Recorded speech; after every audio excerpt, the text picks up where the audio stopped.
Happy holidays and hope everybody had a great Thanksgiving. This is the end of November. This is the pickups for November. Doing this a little bit early as I'm traveling for business again for a while, so during the holidays, yippee. But we'll just kind of jump into things. It's kind of a slow month of November for games simply because of the holidays coming up and Black Friday and all that stuff. So we'll, as usual, start at the beginning or the older games and work our way forward. So first tool I actually ended up picking up. I'd been kind of looking for this one for a while, just as a hit or miss. Wasn't really on my must-have list or anything. It's for the Sega Saturn, and that is Darius Gaiden, I believe. Yep, Darius Gaiden. It's a shmup for the Sega Saturn. I've seen it every once in a while, and Matt and I ended up going up to Kenosha to 8-Bit, which if you're around the Wisconsin area, Milwaukee, around the area, definitely go check out 8-Bit. They're a really great bar that just opened up. It used to be the old art bar, but all the walls and everything are kind of decorated in different video game themes. They got one wall that's for Teenage Mutant Ninja Turtles with a really cool picture of Shredder, and I may show some of those images at the end of this video. But great food, typical bar food. Drinks are actually surprisingly really well priced. When we were there, they only had like a limited amount of food, and then the following week after that, they ended up opening or broadening their menu, so now they have pizza and all that stuff. But what was kind of unique is a lot of their mixed drinks are named after Mortal Kombat fatalities, which is really kind of cool. Highly recommend the Sub-Zero one if you ever go. That one's really good. Stay away from the reptile one. That one really didn't go over well with me. But something different. The pizzas are all named after the turtles. Kind of see a common theme there. All of their games, being that it's a barcade type place, all of their arcades are on free play. So you don't have to pay anything. There's no cover charge, at least not when we went in.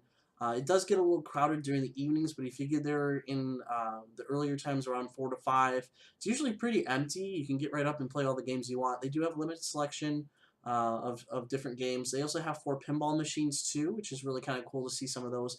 Those are not on free play though, so just to be warned, you will be popping quarters into those to play.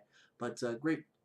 I would recommend go checking out, and especially the outside of the bar itself is all painted kind of like in the inside. I think they had Raiden on one side, and then on the other side was kind of a Donkey Kong type thing, which was really cool. Anyway, moving on to Dreamcast. I actually managed to find a Chargin' Blast. This one's more of a third-person shooter. I haven't really had a chance to play this one. This one's kind of uncommon. I honestly haven't seen it much around this area. Then we took a trip to Ottawa, and there's a little shop there called Games.net or O-Net.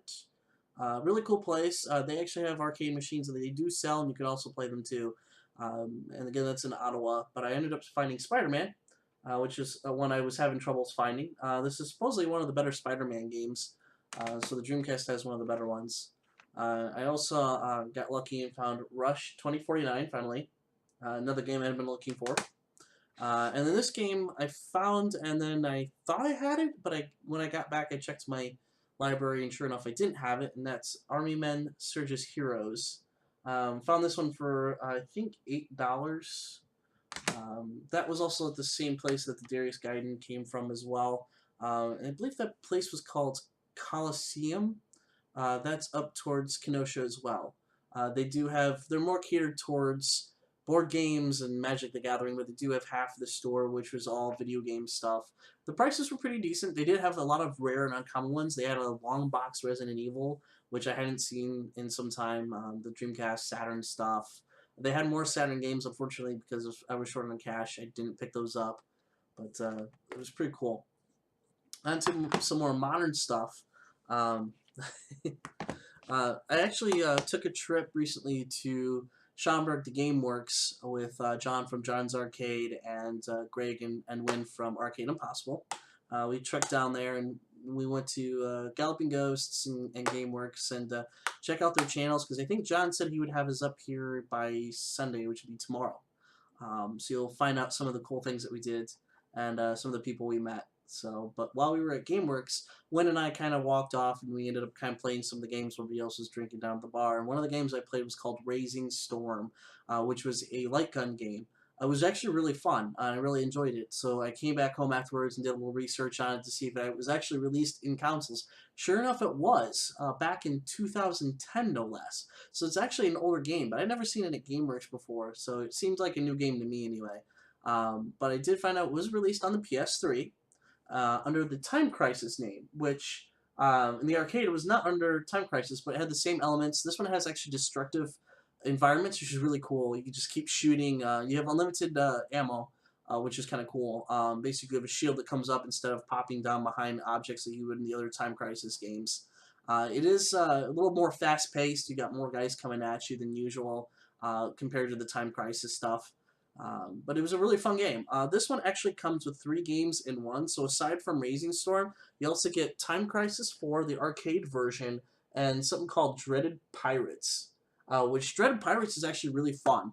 There's unlimited ammo. You just get like a magical golden gun. You just keep spraying down.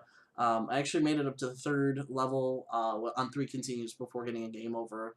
More fun stuff. It is more fun with 2-player because it's got an interesting mechanic where there's parts where you're steering the ship, so you have to like kind of keep spinning your gun around when you're aiming at the screen with it. So that was an interesting little mechanic compared to what Time Crisis 4 or Raising Storm has, where you're just shooting and switching between different guns for certain enemies. So I found that one for I think like $10 used at GameStop.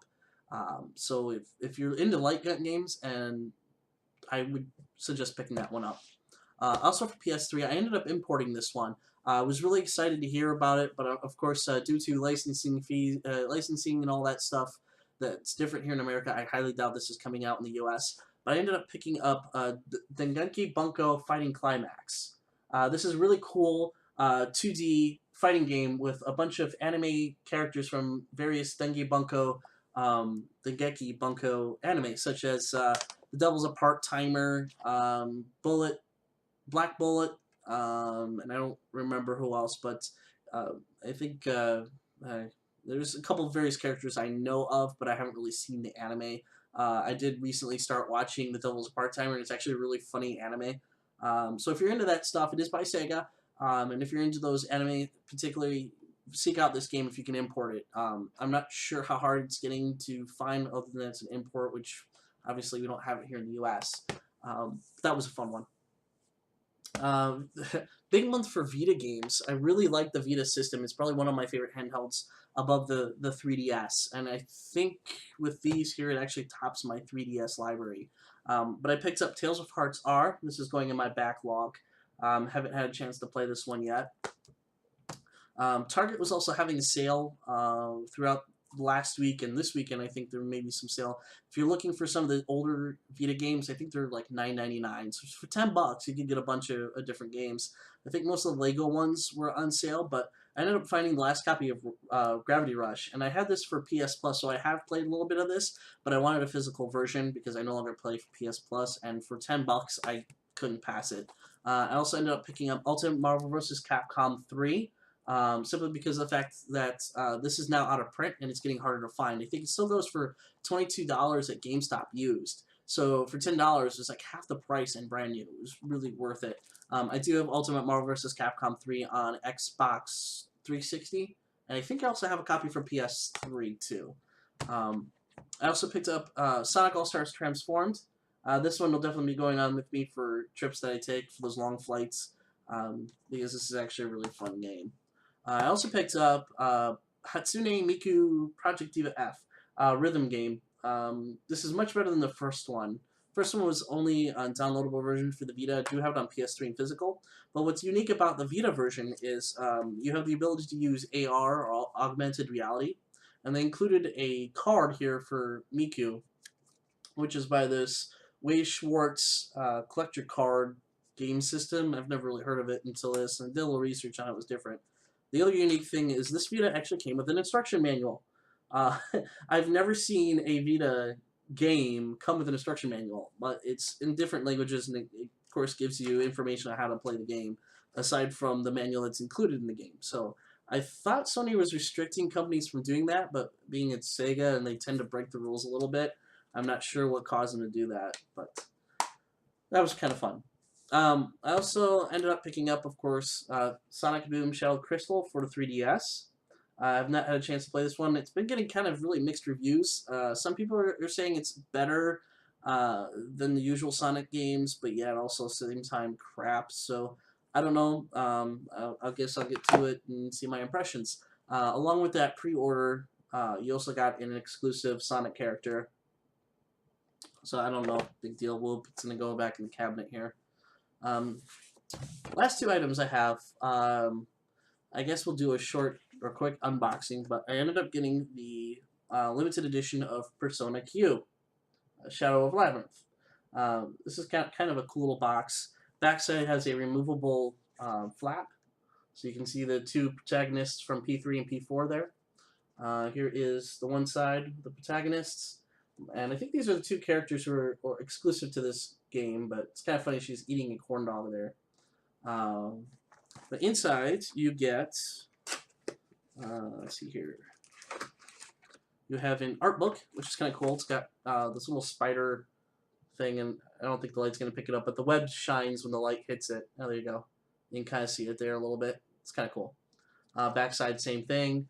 The light hits it. You get to see the spider web. Not too much in terms of the inside. I mean, you get some character art. That's about it on that one, though. It also came with a really cool 3D XL case, a hard case. This is what the hard case looks like. On the back side, it's got the characters, and it's got these little exclamation marks. I don't know how well I'm going to be able to show those, but yeah, it's not going to show up there at all.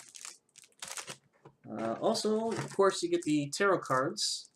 This is the second part of the tarot cards. The other part came with Persona 4 Arena Ultimax, so now they have the full set of that.